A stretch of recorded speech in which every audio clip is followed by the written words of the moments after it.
Back on American soil, telling investigators she had no idea about the attack. Do you buy it? Let's go down to Steve with the town hall. All right, Brian and Aisley, thank you. The massacre in Vegas is renewing the debate about gun control all across the country. Let's bring in our town hall panel to weigh in on this. Good morning, everybody. One of the things we discovered as they have gone through the room is apparently he was not firing with an automatic weapon. As it turns out, he had semi-automatic weapons he had bought something online or through a retailer called a bump stock. Can I see the hands? Who has ever heard of a bump stock before this week? Okay, so it is apparently, and I was reading about it, it's something that was passed a while back, was okayed because it allowed people with disabilities to then do recreational shooting. Who thinks it's time to have the debate in this country about changing laws regarding things like bump stocks? All right, let's start with you, Tiffany. Why? This has personally affected me, Steve, where my sister-in-law was at that concert. And so Your sister-in-law was? My sister-in-law was at that concert, and we had to wait, just like so many other families, wondering whether she was dead or alive. And thank God she turned out to be safe and got to safety as bullets were flying all around her. But it is unconscionable that a private citizen can amass this type of arsenal legally. There comes a time when what is legal... Do you have a problem with the number of guns? Yes, I have a problem with the number of guns, that it did not set off any red flags, and that he did so all legally. Okay. And there comes a time, Steve, when what is legal is no longer moral. All right, Tammy, let's go to you in the back row. There's an item in the New York Times today that says some Republican senators, and in fact congressmen as well, are open to talking about these particular bum stocks.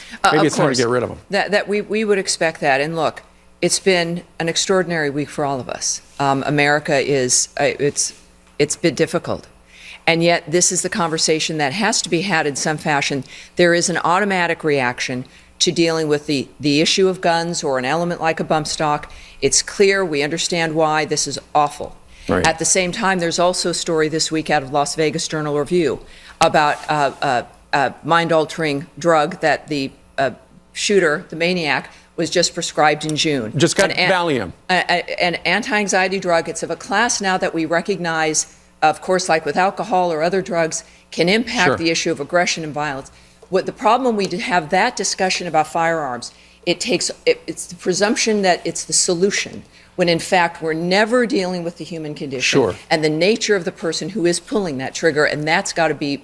We've got to enter into that conversation. Rachel, let's go to you right there, right now. You also say we got to talk about mental health. You know, guns are one thing, but let's talk about mental health as well. That's right. Now, it may not relate to this particular case, but after Newtown, there were lots of parents that came forward and said, hey, I have a kid who is mentally unstable. I'm actually afraid to be in the home with this kid. I think he's going to kill me or himself or others.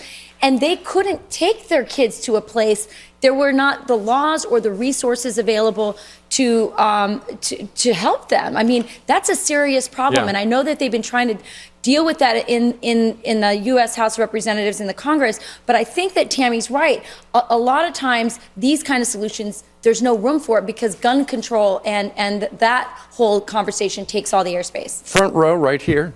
Professor, what do you make of all this? You know, I think that there's a middle ground here. I think we do need to have a discussion, but I think part of the discussion we never have involves the tech industry. We have a tech industry that can take this out of the legal realm and help us solve some of these problems via technology. So I would put up, we've had growing areas in terms of smart guns that are able to cut down. The problem is, after something like this, a smart gun wouldn't have stopped this shooter. And to Tammy's point, there are mental health issues, but you can use technology to cut down. I mean, you look at the number of shootings we've had and the killings and the people who've been wounded in gun violence. We can cut that number back through things like the use of technology, and that's a challenge the government should fund and put to the technology community. Help us solve this problem. Okay.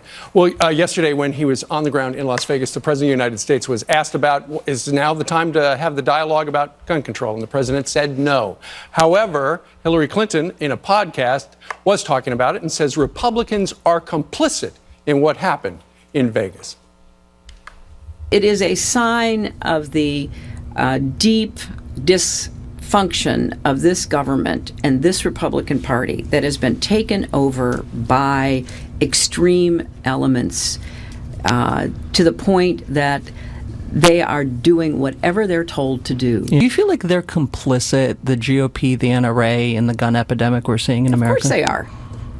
Of course they are. Janine Borelli? Yeah, Steve, I think Hillary Clinton's comments, early on, she came out immediately after this happened, tweeting and criticizing the NRA. I find her comments outrageous and disgusting. She wasn't even talking about the individuals, the victims who were harmed, who were killed. And listen, I don't recall her running on gun control when she was running for office. And not only that, under former President Obama, where was the outrage for gun control then? They could have moved in and done something. Do you see this as an opportunity by some on the political left to grab guns? Absolutely. It's a total gun grab. And listen, my heart, my thoughts and prayers with all of the victims, anyone that is affected by this, your family as well. But listen, I see this as any time that something like this happens, that the left comes out and tries to push their gun grab agenda, and it's the wrong agenda. All right, Rebecca Grant? Well, President Trump is right. This is a week to mourn and to reflect, and we all need to keep that in mind. Going forward, you know, personally, I cannot understand why he had those guns. I have no use for some of that stuff, but it's going to take Do you have a problem with the number of guns he had? Oh, sure, I do. Doesn't everyone have a problem with that? But we can't look to that as the only answer. If it's not guns, maybe it'll be drones in the future. All right. We see France with strict laws, and it hasn't helped them. Kelly McCann, welcome back. We haven't seen you in a while. Marine vet, what your perspective on this? I think that there's always buzzwords surrounding this whole issue. You know, I mean, if it wasn't bump stocks, it'd be bipods. If it wasn't bipods, it'd be bayonet lugs. If it wasn't bayonet lugs, it'd be flash hiders. This is an emotional issue, right? And there's something that has got to be done, obviously, but it's seminal to our rights. And if we tinker with Second Amendment rights, and I'm not shilling for anybody or anything, but if we start tinkering with rights, where does it stop? I mean, our First Amendment rights just caused some deaths not too long ago. Sure. Do we tinker with that one? And who tinkers? And why should they get to do it? Right. Dr. Porcher, we're going to end with you right now. You look at the number of gun laws in the country, and then you look at what's happening, for instance, in Chicago. They've got some of the most restrictive gun laws in the country, and yet it doesn't seem to be making a dent in the killing that's going on out there. Absolutely. There's been no empirical data that's supported a precipitous drop in crime in relation to gun control. When we look at countries like England and Germany, for that matter, they've tried it and it hasn't worked. Let's take in consideration the ninth wheeling suspect on a London bridge. Right. Had there been a gun owner, a licensed gun owner on that bridge, that attack would have been thwarted. When we look at what happened in Tennessee just 2 weeks ago, there was a licensed gun owner that was able to counter and neutralize that suspect in that church. Before we go, can I see the hands? Does anybody know of one gun law they could write that would have prevented what happened on Sunday night? Okay, we're going to end it right there then. All right, thanks to the town hall panel. They will be back with us at 8:30 Eastern Time. The massacre in Vegas is renewing that debate about gun control in this country. This morning, we are continuing that conversation with our bipartisan panel. We have so many wonderful people here with a lot of experience. So, Darren, I'll start with you because you've served our country, U.S. Army veteran, former NYPD officer. He's on the back row, Darren Porcher. Now, Steve Scalise came out and said he does not support more gun control. He was shot on the baseball field. He says he wants more gun rights. What are your thoughts? Well, I'm a strong proponent for the Second Amendment, and I don't believe gun control is the panacea or the answer to this. We have to look, this is a much broader issue. And so going back, just taking consideration, Scalise, he was just shot by someone, and he still maintained his ground on being a firm gun or Second Amendment advocate. I truly believe it's the people, it's not the guns. You need an individual that pulls the trigger. It's not the firearm itself. And there's been this conversation over the bump stock. I can make a semi-automatic weapon fully automatic just by getting into it and changing up the configuration. So whether it's the bump stock or whatever you choose to introduce, that's not the issue. It's a people. Let me see a show of hands. Who is for more gun control?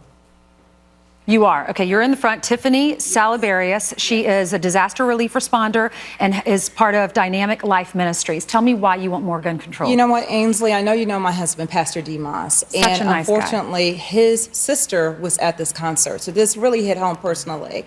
And she had to dodge bullets and made it out safely, and we're thankful for that. But it is unconscionable that we live in a country where this terrorist was able to amass this amount of an arsenal.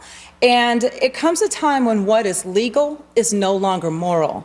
Our country has made significant changes in reaction to things that were once legal that are no longer moral. But what about what Darren says? It's the person that's pulling the trigger. Because we can't play God and make sure that we no longer live in a fallen world because we don't live in paradise. I think it's a bit of a cop-out to say, oh, well, you know, it's not the guns. We cannot allow homegrown terrorists to be enabled with our laws to legally amass arsenals, militias in their homes to this extent. Right behind you is Kelly McCain. He's a Marine veteran. Thank you for serving our country. Special missions officer. The number of guns he has, what do you think about gun control? He had a lot of guns. He's changing them from semi-automatic to automatic. Do you agree with some of these politicians, even some Republicans that say no more bump stocks? Like I said earlier, Ainsley, bump stock, flash hider, forend, whatever it is, there's always these buzzwords after these things, right? That's not the issue.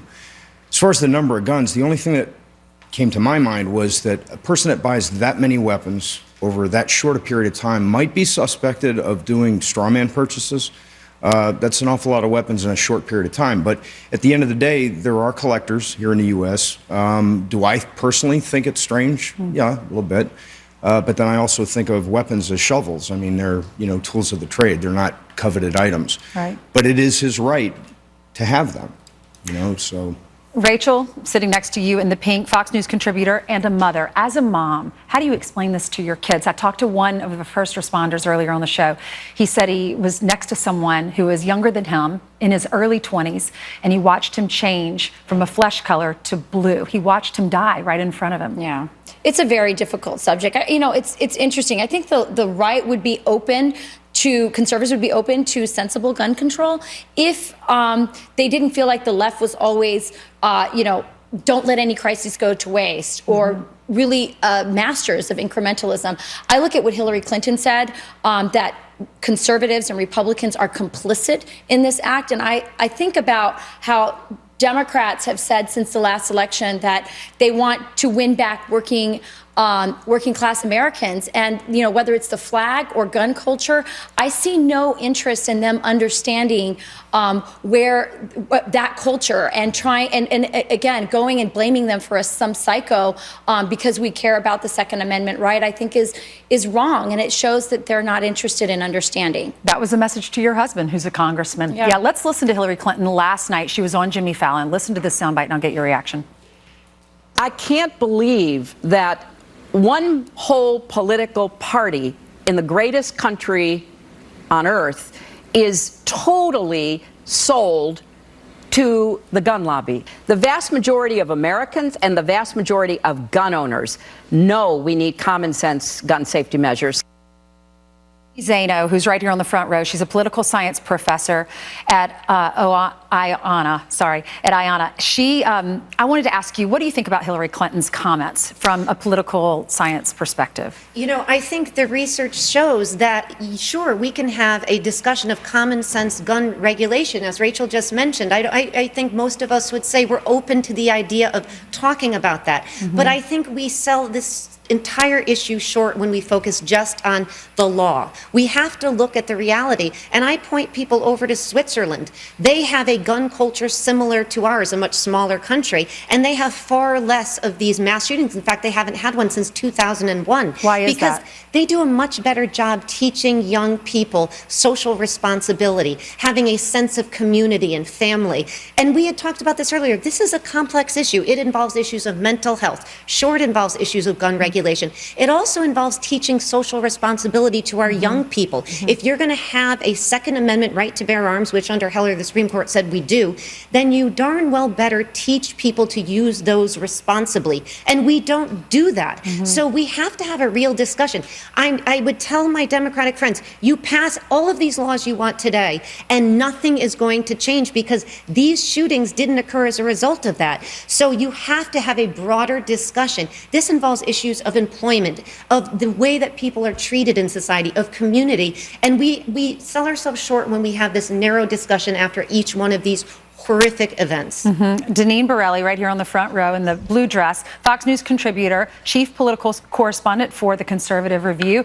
Do you agree with Janine? And what's going on? Why is all of this happening in our country? Well, listen, it was a massive tragedy that happened, and everyone is responding emotionally when they're screaming for more gun laws. Listen, more gun laws will embolden the criminals and harms law-abiding citizens. I own not one, but 2 guns because my home was broken into years ago. I want to be able to defend myself. Yeah. And what about Chicago? I don't hear anyone screaming about the crime, the gun violence that's happening in Chicago.